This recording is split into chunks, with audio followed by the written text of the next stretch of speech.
All right. Anange. Maniriza kachumbali. Still MC Prince Ivan nayenga ensonga za rape no blogger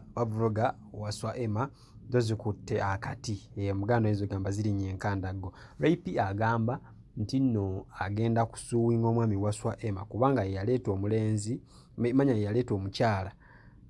Mukyala wa Bindeeba tujjukire so tubale tujja tugifollowinga nabayitira full figure n'abagamba ensonga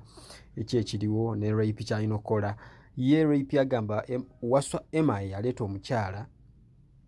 eyayikola interview eyo nti alina omwana wa Bindeeba emumazeeko emirembe so ye agamba agenda musuwinga era muwadde ennaku ntono nnyo ng'akoze public apology ekibuuzo awo ne kibeerawo nti rape kyekino ekituufu kyasaanidde okukola abatunulira ensonga rape kye kino ekituufu kyasaanidde okukola bw'abeera nga yesu oli munnamawulire yagenda n'akola story rape naye munnamawulire ebintu bino abimanyi munnamawulire bw'ogera n'okola story ate omusango teguba ku ggwe noonya oli gwe bakozeeko story oba onoonye omwami ali mu ssaako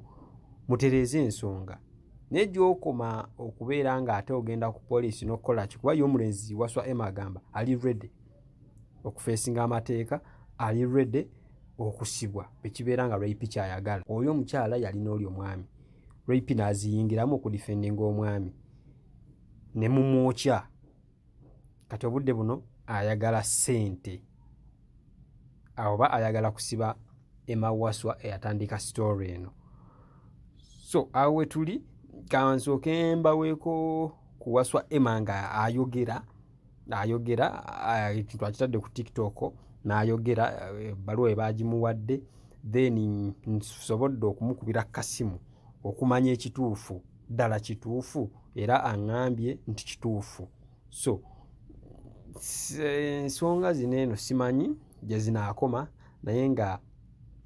rape I think yali yakisenga yakivaamu luli n'atakomentinga n'atayogera yalowooza nti nno baakomentinze oba ayogedde adifendinga mwami tekijja mmwokya naye ng'alina kyo sensi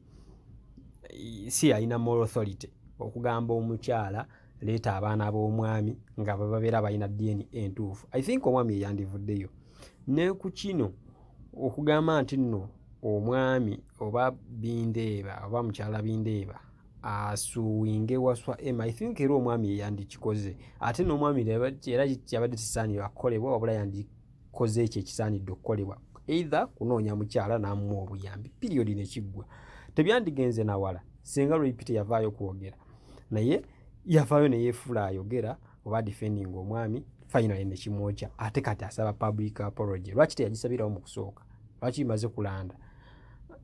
anyway sijja kuwa opinion yange naye naawe osobola olaba ensonga n'oziraba oyo ye mukyala rape n'omwami Bindeeba nga bali mu mukwano finally obudde buno baagala kusibisa mwami waswa Emma manya ebintu bino mukola ebintu munzikiza naye finally bituuka ne bivaayo so omwami waswa Emma essaawa yonna baaye baamuwadde ebbaluwa emutiisatiisa oba intention to sue singa teyakola public apology batakikola wikyabagenda mu mateeka n'okuwaayo ssente ffe tulindiridde era weekuumire wano buli nsonga ojja beera ogimanya ngenda beetirako n'omwami waswa Emma face to face one on one naye mulabe naye musooke mulabe ebintu bino then osobola okukomentinga no point yo oba n'ombuulira waswa Emma sengamba tuli naye tumubuuze eki ate kyekiddako sooka owulire mbategeeza nti rape ne Bindeeba basazeewo ensonga basuwinge waswa Emmanuel nze eyakeera ku makya ne hosting omukyala Sophie Akum bagamba nti nabatandikako campaign ate bino ebintu nabiwulira ku Monday naye nensirika ku makya nali ndi ku TV Kasuku n'agamba nti Remy yamugambye ba rape ayina intention to sue agenda kusuwinga ba blogger abali ku propaganda okumononera erinya na recording akantu ako mbadde nkalina ku simu naloza nti byakusaaga but mbadde ndi awo nga message ejja ngerike baruwa esoma bweti era wikirifu kagibayisizeemu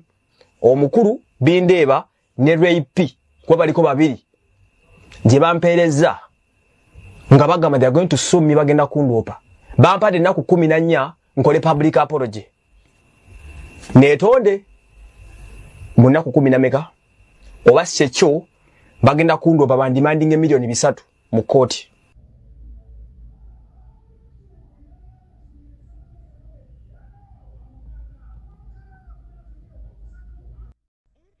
Omukulu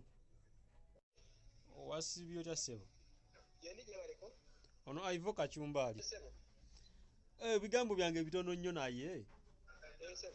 ngo atolabye n'ebiriwo byendabye naye nga yo omukyala wayogeddeko naye face to face oba wamukubidde kasimu rape kati ani yakuwadde ekipapula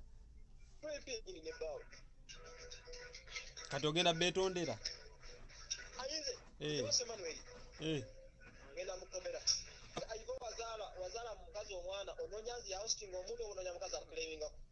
of course onoonya mukazi oba ne mwesootinga n'omusajja kati ye ensonga kijaawa